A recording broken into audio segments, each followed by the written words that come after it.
വിവിധ വിഷയങ്ങൾ ഉന്നയിച്ച് UDF എടത്തിരുത്തി പഞ്ചായത്ത് കമ്മിറ്റിയുടെ ആഭിമുഖ്യത്തിൽ രാപ്പകൽ സമരം സംഘടിപ്പിച്ചു. പുളിഞ്ചോട് സെന്ററിൽ നടന്ന സമരം മുൻ MP KP ധനപാലൻ ഉദ്ഘാടനം ചെയ്തു.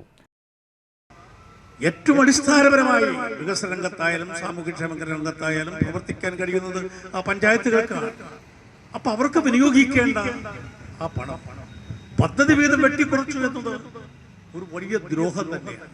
അല്ലെങ്കിൽ തന്നെ നമ്മുടെ പഞ്ചായത്തുകൾ വെള്ളപ്പൊക്കം പോലും അതോടൊപ്പം തന്നെ നമ്മുടെ രാജ്യത്ത് ഏറ്റവും കൂടുതൽ രോഗം പിടിച്ച് സാഹചര്യമുണ്ടായപ്പോൾ എല്ലാം കൊണ്ടും ജനങ്ങൾ വിഷമിക്കുന്ന ഒരു സാഹചര്യമാണ്. അതിനൊക്കെ അതിജീവിക്കാൻ കഴിയാതെ പഞ്ചായത്തുകൾ വിഷമിക്കുകയാണ്. വെള്ളപ്പൊക്കം ഉണ്ടായപ്പോൾ ഇവിടെയൊക്കെ ഞങ്ങളുടെയൊക്കെ നാട്ടിൽ വീട് ഇവിടെ